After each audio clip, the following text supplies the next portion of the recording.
Hey everybody, hope you guys are healthy and safe. So I have the iPhone 14 Pro Max here, and yeah, as the title promised, I am going to show you some photo and video samples from this phone against the Xiaomi 12S Ultra to see how the new iPhone's cameras fare against, in my opinion, one of the very best Android cameras, probably top two, along with the Vivo X80 Pro. But the first half of the video, I'm going to talk about my impressions of the 14 Pro Max. I haven't been using it long enough to call a full review yet, but I have a lot of thoughts. So first, the dynamic island. Even though I'm usually pretty snarky and critical of Apple stuff, I have to admit I was intrigued by dynamic island from the get-go at the launch event. And the more I looked into it, the more I thought I was really gonna like it. And now after using the iPhone 14 Pro Max, I can confirm I really do like it. I like that Apple is zigging where others are zagging. So for several years now, Android brands have been trying to find ways to have a bezel screen while having a selfie camera. So first they would copy the iPhone's notch and then they would do a hole punch. But then through it all, Android brands never seemed confident in what they were doing. They always seemed a little bit sheepish that there was a screen cut out. So they would sometimes try to hide it with wallpapers or like give you the option to hide the hole punch via a digital bezel. And I like that Apple's like, forget all that, we're embracing the hole punch. We want you to look at the thing because we've built an interactive UI not just around the hole punch, but on the hole punch itself. So I think by now you already know what Dynamic Island does. It's basically a software black bar that Apple designed to go around the hole punch. And then depending on what you do, that software black bar will like expand, vibrate, move around, animate to give you the impression that the hole punch is moving. And it sounds very gimmicky, and in a way it kind of is because it doesn't fundamentally change how you use an iPhone. But I really like it aesthetically speaking. So for example, let's say I'm going to play a voice message from my mom right now. So my mom sent me a voice message on WhatsApp. I jump back out to the home screen while the message is still playing, and you can see that her WhatsApp screen icon is showing right here along with a little audio bar to show that her voice is moving. And you can also do this with Spotify, which I really like.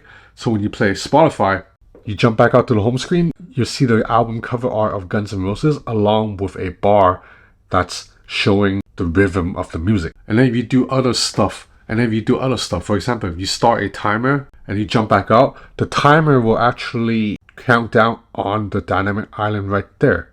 And I think overall it's a pretty good idea because our smartphone usage nowadays are already filled with information. And Apple's just finding like a more fun, more whimsical, more uniform way to show you all the information. You kind of have this little center up here that can be the hub of all your information. Now, the second thing I want to talk about is the new always on display.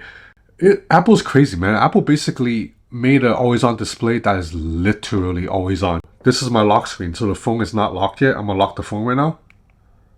You see, all it does is it dims the lock screen. That is it. You can still see a lock screen entirely. Now, I have a pretty clean lock screen without many widgets on it, but if I do have widgets on it, it will actually show. So you can see your widgets at all time. And it's not just that. If I have Spotify open and I leave Spotify on the home screen while I lock my phone, you see that the Guns N' Roses album cover art is part of the always on display.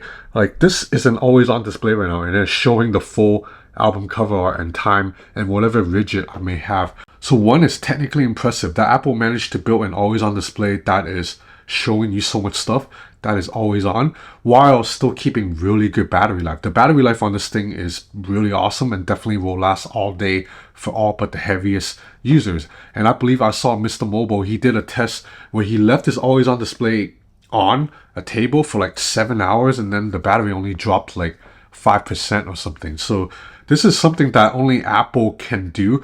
If an Android brand have an always on display that show you this much stuff, battery drain will be quite bad because Apple just has better hardware software synergy that allows all the stuff to be more energy efficient.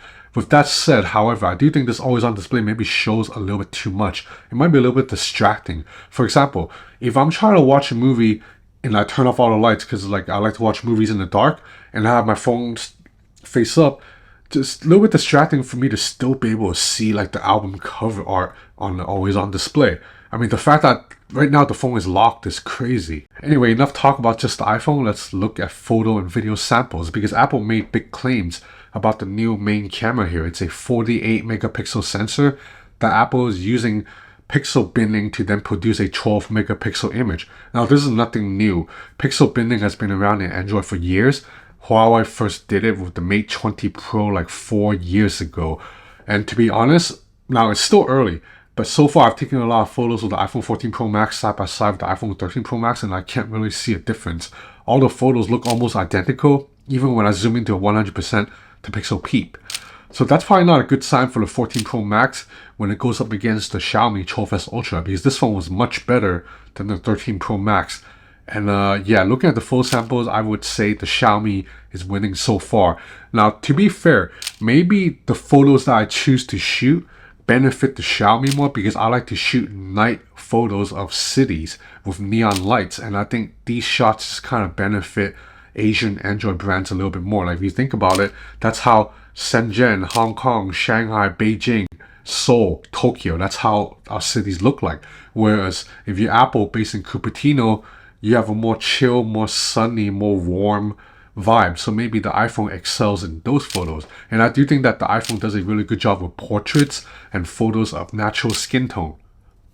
But generally speaking, if you're taking photos of neon lights, of cities at night, the Xiaomi 12S Ultra just does a better job of capturing that vibe. The neon lights are properly exposed. The photos are a little bit cooler to give you that cyberpunk Ghost in the Shell vibe. And ultimately, the difference in sensor size is just too jarring, because the Xiaomi 12S Ultra has a 1-inch sensor. It is significantly larger than whatever is in the iPhone 13. It is significantly larger than whatever is in the iPhone 14 Pro Max, and you can see it anytime you zoom into images 100% or 400% to pixel peep.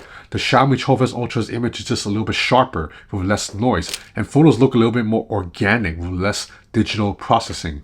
However, the iPhone takes a clear win in video recording. You see the iPhone has better stabilization.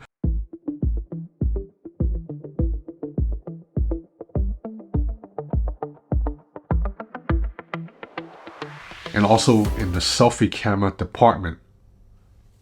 Now I want to make clear, this is just an early taste of some photos that I've snapped. This is not a final conclusive, okay, this phone is the better camera phone yet, because I haven't had enough time to test and I don't have enough people and things to shoot. I will take these phones out over the weekend and do a more in-depth, thorough testing.